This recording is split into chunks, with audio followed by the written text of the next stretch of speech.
मैं ये आपसे निवेदन कर रहा हूं कि भाजपा द्वारा संस्थानों की हत्या का देश झेल रहा है दंश। भाजपा द्वारा संस्थानों की हत्या का देश झेल रहा है दंश। अब वो संसद को मार रही ऑपोजिशन की भाषणों के अंश काट रहे हैं। ये एक नया तरीका निकाला गया है गैरतांत्रिक अगणतांत्रिक व्यवहार का। भाजपा को लगता है कि विपक्ष के बिना वो चला लेगी देश।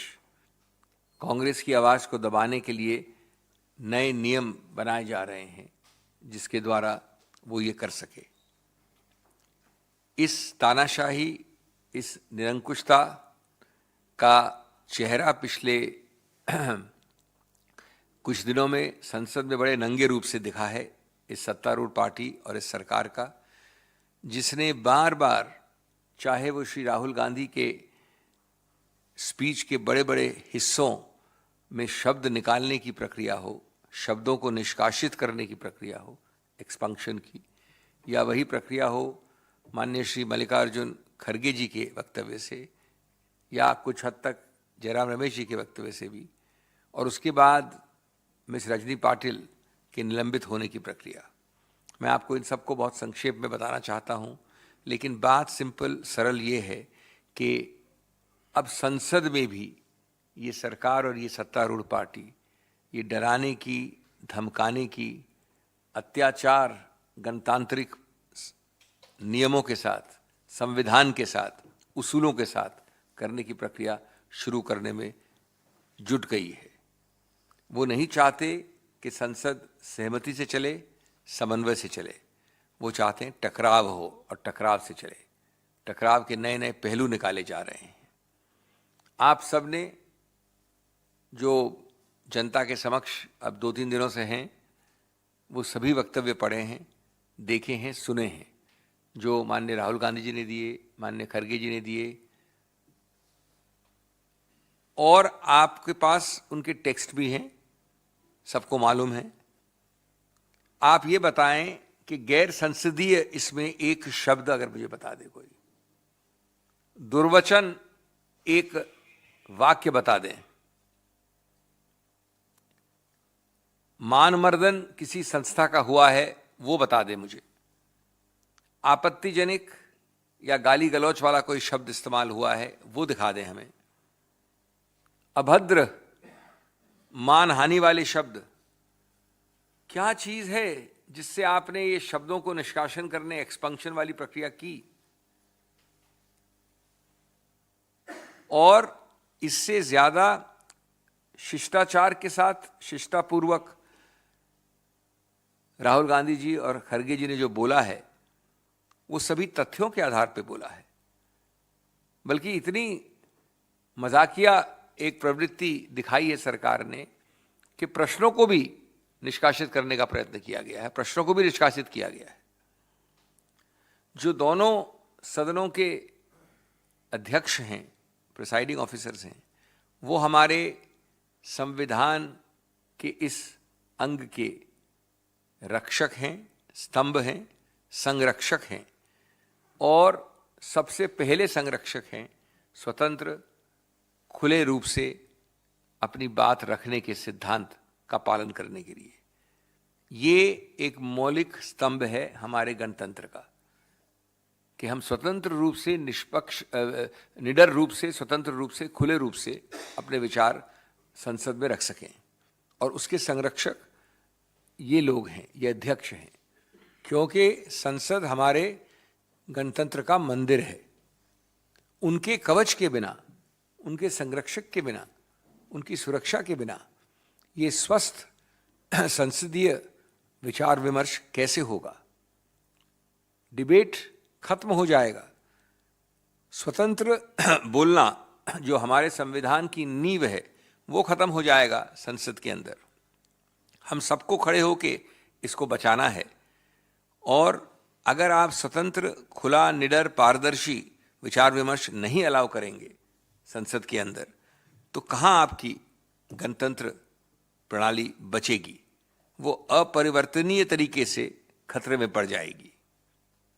आखिर संसद को देश का सबसे व्यापक, सबसे बड़ा गणतांत्रिक जांच का आयोग माना गया है। इससे बड़ा आयोग कहीं नहीं है।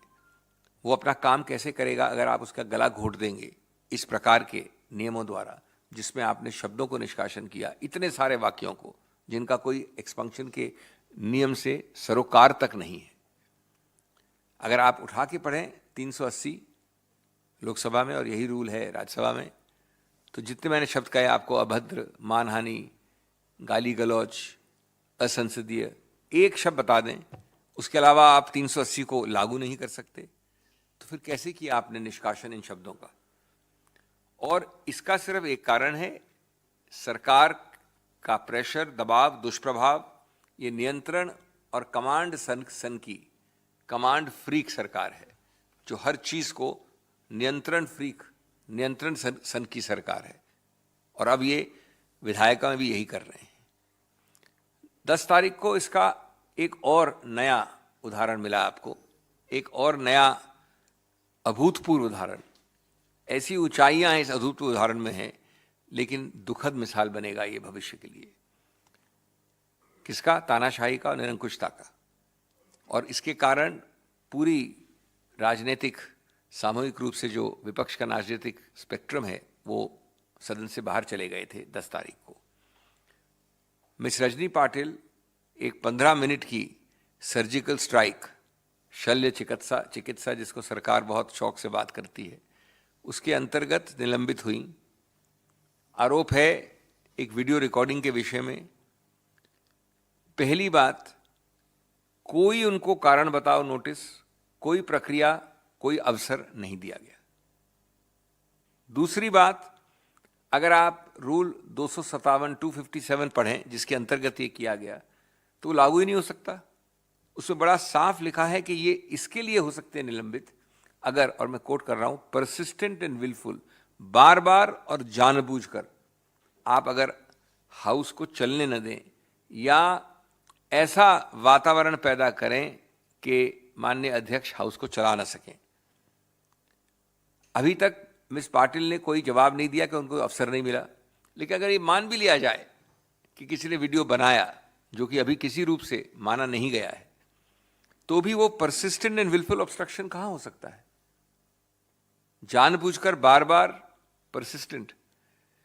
इसीलिए तीसरा पहलू कि ये अगर सब कुछ भी मान लिया जाए तो एक पहली बार की गलती है, जिसमें कि हमेशा से चेतावनी ज्यादा से ज्यादा, अगर ये हुआ है, मानी जाती है, न कि निलंबन। चौथा, इसमें जो सबसे बड़ा मूल सिद्धांत होता है कानून का, जिसको प्राकृतिक न्याय कहते हैं, नेचुरल जस्टिस, उसका तो पूरी तरह से उल्लंघन हुआ है। इंक्वायरी आपने कही कि हम करेंगे, उससे पहले निलंबन कर दिया। इंक्वायरी शुरू नहीं हुई उससे पहले निलंबन कर दिया। नोटिस देने से पहले निलंबन कर दिया। इंक्वायरी कंप्लीट नहीं हुई उससे पहले निलंबन कर दिया। तो जो भी आम संतुलन या संतुलित प्रक्रिया के नियम हैं, उनको आपने बाहर फेंक दिया खिड़की के। पांचवा, माननीय प्रधानमंत्री लगभग 90 मिनट या 75 मिनट से ज्यादा बोले। उनके स्पीच में कोई ऐसा व्यवधान पैदा नहीं हुआ, नहीं तो बोल ही नहीं पाते 90 मिनट तक, जिससे कि रूल नियम 257, 257 लागू होता कि ऑब्स्ट्रक्शन हाउस का ऐसा हो कि हाउस चल ना पाए। चल नहीं पाता तो इतनी लंबी वक्तव्य कहां से आता, भाषण कहां से आता। छठा, ऐसे कई और उदाहरण हैं पुराने बीते हुए समय के। आज की सत्तारूढ़ पार्टी के मेंबरान द्वारा ज्यादा से ज्यादा उसमें चेतावनी हुई है या कोई एक्शन हुआ ही नहीं है। इस प्रकार से किसी को ह्यूमिलिएट करना, बार बार उनका नाम लेके और खड़ा करना कटघरे में, संसद में, और फिर निलंबित कर देना बिना किसी प्रक्रिया के, ये असंगत है, अति है और सिर्फ पक्षपात से, सरकार के दबाव से किया गया है। हम ये कहना चाहते हैं कि अध्यक्ष महोदय को इस सरकार के अनुरोध को नहीं मानना चाहिए था, जो कि एक तरफा है, पक्षपाती है और सभी गणतांत्रिक नियमों के विरुद्ध है।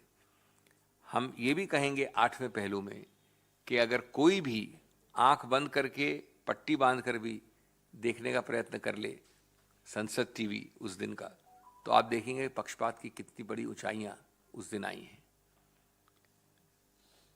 ट्रेजरी बेंचेस और विपक्ष के बीच में कोई अनुपात ही नहीं है कवरेज का। एक फ्रैक्शन भी, एक छोटे से छोटा हिस्सा भी विपक्ष का नहीं दिखाया गया है। अगर तुलनात्मक रूप से आप देखें माननीय प्रधानमंत्री के भाषण के समय की संसद टीवी की कवरेज, अब संसद टीवी इस बरगलाने वाली प्रक्रिया में है कि वो एक सरकारी डिपार्टमेंट है या प्रवक्ता है सरकार का, न कि संसद का एक चैनल। तो आप समझ सकते हैं कि गणतांत्रिक लोकतांत्रिक संतुलन कहाँ चला गया है। पक्षपात सबसे बड़ा एक आज सिद्धांत बन गया है।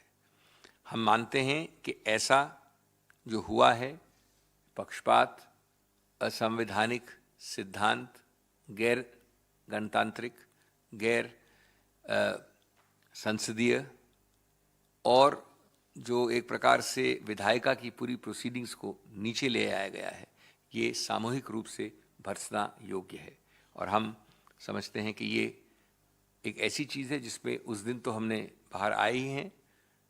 अब एक दिन और बचा है संसद का, कल सुबह मीटिंग है, आगे के लिए क्या किया जाएगा उसका निर्णय कल सुबह होगा। खबरों से खबरदार रहने के लिए चैनल को सब्सक्राइब करें और प्रेस करें बेल आइकन।